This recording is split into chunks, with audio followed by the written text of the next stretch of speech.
আসসালামু আলাইকুম viewers, welcome to রিনার হাতের রান্না। আশা করছি আপনারা সবাই ভালো আছেন। হাজির হয়ে গেছি মুরগির মাংস বোনার রেসিপি নিয়ে। আর মুরগির মাংস বোনা কম বেশি সবাই পারে। যারা নতুন রাঁধুনি আছেন এবং প্রবাসী ভাইয়ারা আছেন তাদের খুবই উপকারে আসবে এই রেসিপিটি।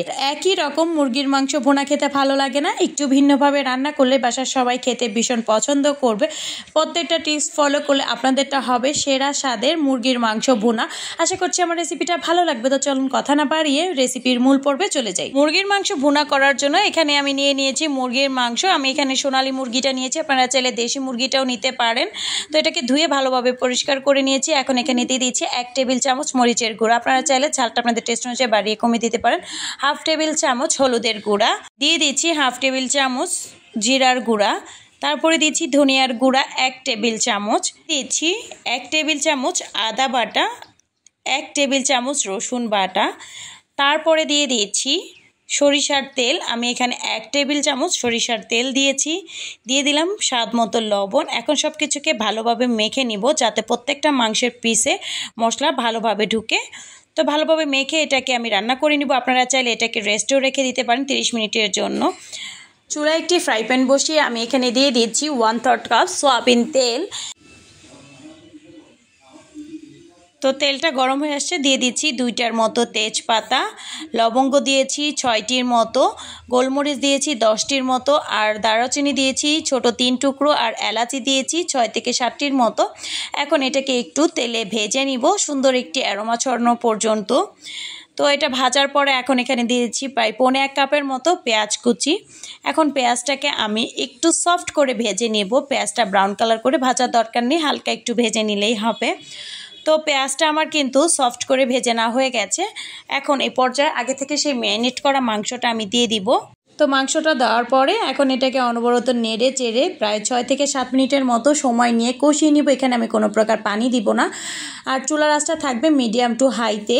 অনবরত নাড়তে হবে, তা না হলে কিন্তু পুড়ে যাওয়ার সম্ভাবনা থাকে।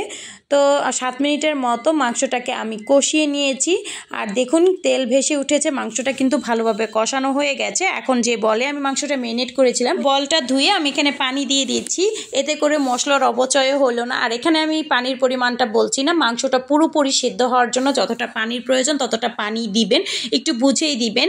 তো পানিটা দেওয়ার পর মাংসটাকে আমি আবারও নেড়ে চেড়ে মিশিয়ে দিচ্ছি। তারপর ঢাকনা দিয়ে ঢেকে চুলার আঁচটা কমিয়ে কম আঁচে মাংসটাকে একটু সময় নিয়ে আমি ভালোভাবে রান্না করে নিব। মাঝে মধ্যে ঢাকনাটা তুলে মাংসটা নেড়ে চেড়ে দিতে হবে, তা না হলে কিন্তু মাংসটা পুড়ে যেতে পারে। অবশ্যই খেয়াল রাখতে হবে যাতে মাংসর পানিটা একদম শুকিয়ে না যায়।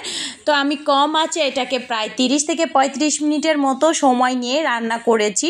আর দেখুন এখনও কিন্তু চিকেনে একটু পানি আছে, আর এটাই কিন্তু শেষ নয়। এখন এখানে দিব বাগার, আর এই বাগারটার জন্য কিন্তু এই মাংস পোড়াটা খেতে বেশ ভালো লাগবে। তো দিয়ে দিলাম ফ্রাই প্যানে আমি 3 টেবিল চামচের মতো সরিষা তেল। তেলটা গরম হয়ে গেছে, তারপরে দিয়ে দিলাম 4টার মতো শুকনা মরিচ। শুকনা মরিচটা হালকা ভেজে তারপর এখানে আমি দিয়ে দিয়েছি পেঁয়াজ কুচি। এখানে আমি মাঝারি সাইজে 2টি পেঁয়াজ কুচি দিয়েছি। আর এই বাগারটার জন্যই কিন্তু এই মাংস পোড়াটা বেশ ভালো লাগে। তো এটা কিন্তু কোনোভাবেই স্কিপ করবেন না, এটা অবশ্যই দিবেন। পেঁয়াজটা ব্রাউন কালার করে ভেজে এখন পেঁয়াজ আর তেলটা আমি মাংসের মধ্যে দিয়ে সাথে সাথে ঢেকে দেবো, নাড়াচাড়া দিব না। চুলার আঁচটা কমিয়ে 6 থেকে 7 মিনিটের জন্য। আর অবশ্যই এই মাংসে সরিষার তেল দিয়ে বাগারটা দিতে হবে, কোনোভাবে স্কিপ করা যাবে না। তো 7 মিনিট হয়ে গেছে, এখন এটাকে আমি নেড়ে চেড়ে দিচ্ছি, আর মাংসটা কিন্তু রান্না হয়ে গেছে। এখন আমি এটাকে পরিবেশন করে আপনাদেরকে দেখাচ্ছি সেরা স্বাদের মাংস ভুনা। সবসময় একইভাবে মাংস ভুনা খেতে ভালো লাগে না, একটু ভিন্নভাবে রান্না করলে বাসার ছোট থেকে বড় সকলে খেতে ভীষণ পছন্দ করবে। এই মাংস ভুনাটা সাদা ভাত, পোলাও, খিচুড়ি সব কিছুর সাথে খেতে বেশ ভালোই লাগবে। আর এই মাংস ভুনার কালারটা যতটা লোভনীয়, খেতে কিন্তু অসম্ভব ভালো হয়েছে। তো নতুন নতুন রাঁধুনি প্রবাসী ভাইয়ারা অবশ্যই কিন্তু ট্রাই করবেন। এবং আমার এই মাংস ভুনার রেসিপিটা আপনাদের কাছে কেমন লেগেছে, যদি ভালো লেগে থাকে তাহলে অবশ্যই লাইক, কমেন্ট এবং সাবস্ক্রাইব করবেন, পাশে থাকা বেল আইকনটি প্রেস করে রাখবেন। তো ভালো থাকবেন সবাই, আল্লাহ হাফেজ, আসসালামু আলাইকুম।